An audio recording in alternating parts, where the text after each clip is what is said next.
Vito, ¿cómo andás? Hola, buenas tardes a todos. Muchas gracias Hola. por la invitación. Veo que estás en el club por el trasfondo que hay atrás tuyo. Sí, correcto. Si necesitan que me Eh, mueva a otro lugar, me muevo, no tengo problema. No, lo que necesitamos es que le digas a los que están cerca que se callen, nada más, que explicarles que estás saliendo al aire y que se callen, no es tan complicado.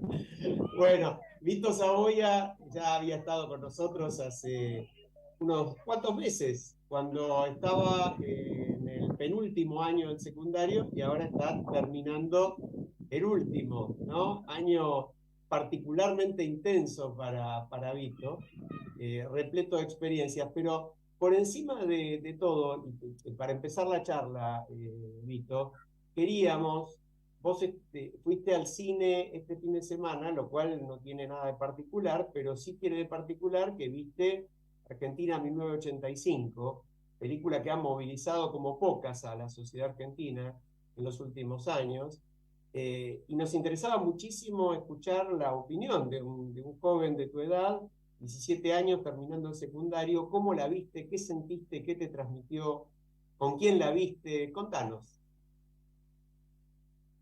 Bueno, para empezar, yo diría que al principio como estaba esto de que Argentina 1985 iba a estar en poco tiempo en cines, yo pensé que la iba a poder ver recién en mi plataforma de streaming, en Amazon Prime. Pero justo una tarde, por razones climáticas, no venimos al lugar donde estoy ahora, que es el Club de Amigos, y le pedimos a la chica que trabaja en casa que se quede con Fran, que es mi hermano más chico, que tiene 10 años, y junto con mi papá, mi mamá y mi hermano de 14 años fuimos a ver Argentina 1985. La verdad que a mí me pareció una muy buena película, me pareció que el mensaje está muy bien transmitido y algo a lo que le agrego valor es que justo cuando terminó la película, terminó la película y una señora que estaba adelante se paró y era nada más y nada menos que una testiga que había estado en uno de los juicios, que había Ah, mirá. testificado y que se puso a hablar y fue un aplauso bastante conmovedor y verlo en sangre, digamos, verlo ahí cara a cara a un testigo de esa época, a alguien que sufrió en este caso no era ella, sino que había visto cómo se llevaban en un baúl a un kiosquero o alguien que vivía, un vecino suyo, y te ponía la piel de gallina, realmente. Vito, seguramente vos tenías alguna información a través de tus padres, que es por supuesto una familia comprometida, conocedores de la historia y comprometidos con la democracia. Es decir, vos como uno de los hijos de esa familia tenías esta información. ¿Qué te parece que ha pasado con otros jóvenes? Algunos amigos tuyos que a lo mejor en su casa no se hablaba del tema, o los que dijeron yo no sabía lo que estaba pasando. ¿Has escuchado cuestiones referidas a esta posición? Mira, Marta, yo en mi caso, al menos hasta, por ahí, por entrar en ese ejemplo, hasta cuarto año, o sea, el año pasado, no veíamos en profundidad lo que era la historia argentina del siglo XX y las dictaduras militares, y sobre todo esta última. Pero algo que sí me sorprendió tanto en mi generación como por ahí las más chicas es que se despertó también ganas de ver esa película que por ahí uno cree que a esta edad o se van a ver películas, no sé, de comedia o de superhéroes o de terror, y que había realmente de saber qué era lo que había pasado. Yo hasta ese momento sabía que había habido unos juicios, que había habido el juicio, sabía quién era el fiscal Estracera, pero no sabía bien cómo había sido toda la movida, por así decirlo. Y creo que a mis compañeros les pasó algo parecido. De hecho, en uno de los talleres que tenemos los miércoles en el colegio que es de comunicación, más del 60-70% de la clase había ido a ver la película y Ah, le bueno. pareció, y tuvo una opinión muy parecida a la mía. Bueno, escúchame, y en los primeros años de la secundaria, ¿en alguna materia se hablaba del tema o no? Mira, lo que pasa más, al menos en el caso de mi colegio, es que vos en primero, segundo, tercer año tenés historia desde primer año vos arrancás con lo que sería Antiguo Egipto, las antiguas civilizaciones, Antiguo Egipto, Antigua Grecia, y así vas trepando por la historia, digamos, vas pasando por por Europa, vas pasando, bueno, la conquista de América en profundidad, y cuarto año es específicamente historia argentina, desde Sarmiento hasta que Alfonsín es electo. Pero siempre en todo lo que eran, por ejemplo, los actos del 24 de marzo, el día, bueno, de nunca más, el día de la memoria, siempre había un acto especial, unas palabras del director, de algún profesor. Estaba presente, siempre estuvo presente la última dictadura militar. Víctor, eso lo entiendo como parte, digamos, de la enseñanza, que hay veces que puede ser un poco formal, pero me impresiona mucho ese porcentaje que diste de compañeros tuyos que tuvieron ganas de ir a verlo, que la vieron. ¿Cómo les pegó el tema de ver, de escuchar, si bien la película, no estamos spoileando, pero la película no, no muestra escenas en particular ni de tortura, ni de violencia, porque la película se centra en el juicio, pero escuchar hablar concretamente de desaparición, de torturas, de apropiación de chicos, es decir, ver los testimonios, ¿cómo golpea eso a tu generación? ¿Ustedes lo tenían presente o es algo que parece como muy lejano y te plantea esto la idea de por qué es necesaria la democracia para que no vuelva a pasar o no te lo plantea? Mira, Ale, yo creo que en ese sentido por ahí hay no sé si llamarlo estereotipo erróneo, al menos no sé si es mi caso, si es el caso de mi generación, pero de que los que nacimos en la década pasada, 2004, 2005, parece que el 1976, 1983 fue hace 100 años. Es más, es lejos, no te voy a mentir, pero no sé, es el descubrimiento de América. Entonces, después de todo, hemos hablado, yo he hablado muchas veces con mi papá sobre este tema. Pero además, hablando ya de la película, como vos dijiste, no muestra en sí la tortura, no muestra en sí las desapariciones, pero creo que los testimonios en el juicio se viven muy a flor de piel, los cuentan realmente como si fueran los que sufrieron.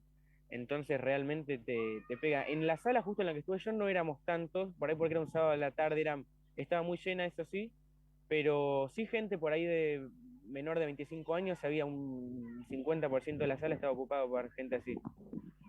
Sí, mucho interés. Sí, Y sí. perdóname, Marta, perdón, Perdón, a mí también me llamó la atención eso cuando yo fui la semana pasada con dos de mis hijas y bueno, muchos jóvenes que por supuesto van al cine con un balde de pochoclo y una Coca-Cola, ¿no?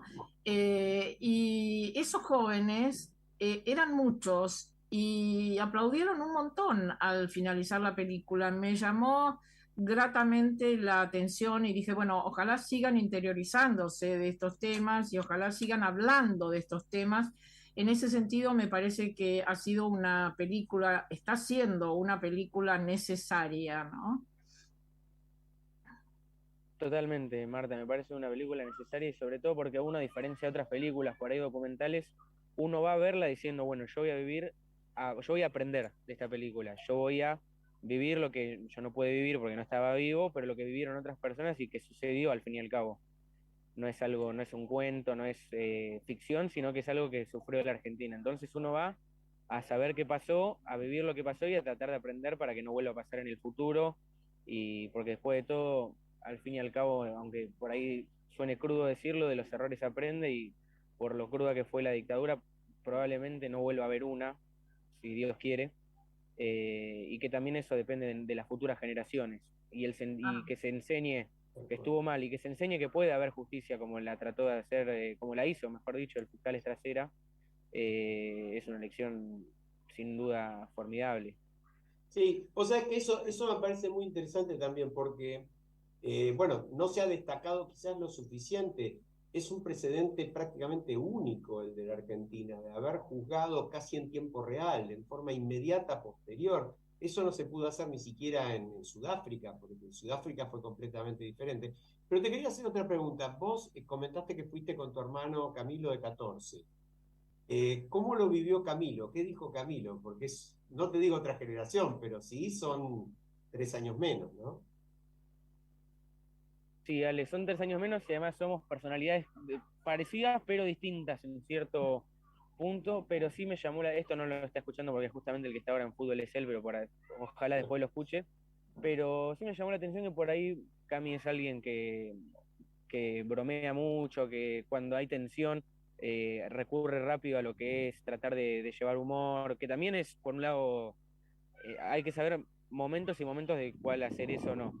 Pero en este caso me parece que él se prestó totalmente a ver la película, a entender lo que pasó, y cuando terminó no es que cambiamos de tema, no, le preguntó mucho a mi papá qué era lo que pasó, porque yo creo que en ese sentido uno lo que aprende básico de la dictadura es que se terminó en 1983, que ganó Alfonsín y ya está.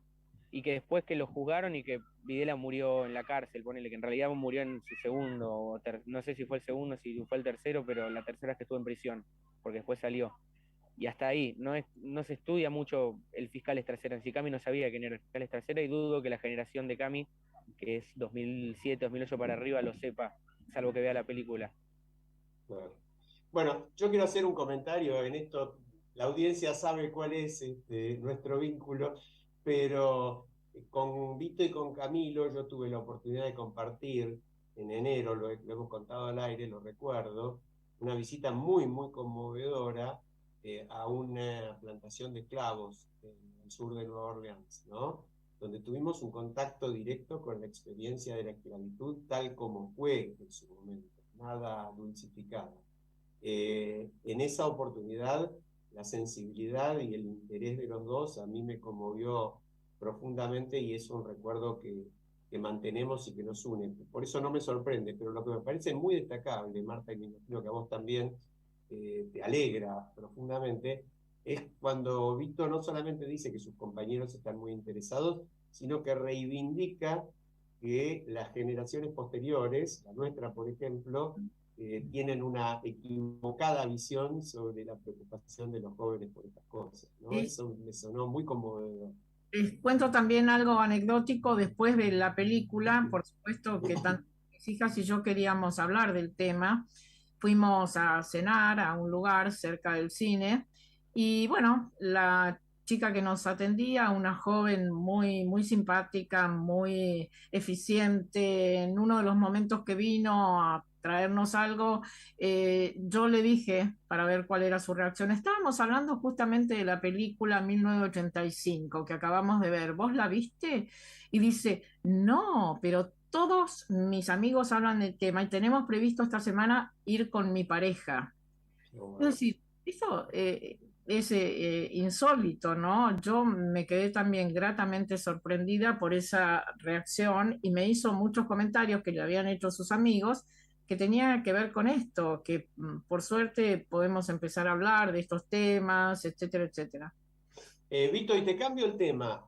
Estás terminando el secundario. Recién leíamos al comienzo del programa, mencionábamos datos de una encuesta sobre pensamiento de tu generación, donde 70% decía que si pudiera se iría del país. De esto charlamos hace unos meses con vos. Contanos cuál es tu visión hoy y cuál pensás que es la visión de tus compañeros, por ejemplo, de colegio, tus amigos. Mira, arranco por mis compañeros, porque bueno, y después les cuento qué fue lo que cambió, lo que no cambió desde la última vez que hablamos. En mi colegio se pregunta mucho por ahí, porque por suerte los que vamos al colegio, dentro de todo por el grupo social y por las oportunidades que nos dieron nuestros padres, tenemos la oportunidad de, si queremos, ir a estudiar afuera o ir a vivir afuera, al menos los primeros años con que ellos nos los paguen, con que ellos nos arreglen los gastos, y después ir armándonos, ir progresando en otro lugar. Pero hay mucha gente que si tuviera la oportunidad se iría, eso no te voy a mentir, pero sin embargo creo que pasa también ese sentido, no sé si de patriotismo, por así decirlo, de simplemente la Argentina, pero sí el estar cerca de la cultura argentina y de la familia. Y ahí voy a lo que me pasó a mí. Yo antes quería hacer todo. Hubo un momento el año pasado, después de que hablara con ustedes, en el que se me había ocurrido, apenas terminaba ahora la secundaria, de irme 3 o 4 meses a hacer una beca deportiva a Estados Unidos, algo así. Y porque tampoco tenía muy decidida mi carrera y todo. Y después por ahí quedarme un tiempo allá. Pero lo que yo pienso hoy en día es por ahí la carrera, hacerla acá en Argentina, hacerla acá en Capital Federal, y después ir viendo, si no sé, si mismo surge un intercambio dentro de lo que es la carrera para ir a estudiar a otro lugar, si graduarme, ir a vivir un año afuera, a trabajar de lo que sea, de mesero, a trabajar de un ¿Carrera, negocio. carrera tenés previsto cursar? Estoy entre comunicación periodística y comunicación publicitaria. No, no me sorprende demasiado. Siguiendo la Siguiendo las huellas. La manzana nunca cae lejos del árbol. Bueno, pero muy interesante porque además lo que estaría bueno que cuentes, vos este año tuviste un par de experiencias muy movilizantes. Tuviste la posibilidad de un viaje de estudios interesantísimo con tu colegio y después de otro viaje familiar, pero anduviste viendo mundo lindo, así que es una decisión bastante fundada en hechos, digamos. Sí, a ver, la parte turística, no, si pudiera, me iría de viaje cada 3 meses, 4, obviamente, y me iría donde yo quisiera, pero en lo que es instalarse en un lugar y echar raíces ahí, tener hijos, tener un trabajo estable, decir, bueno, yo en los próximos al menos 2, 3 años voy a vivir acá, no me veo diciendo por ejemplo, por poner un ejemplo, en Madrid, diciendo yo en 3 años me quedo acá, o en Miami, o en Nueva York, o en donde sea, sino acá. Y mi proyecto hoy en día, 25 creo de octubre, 17 años, es tener familia y tener todo acá en Argentina.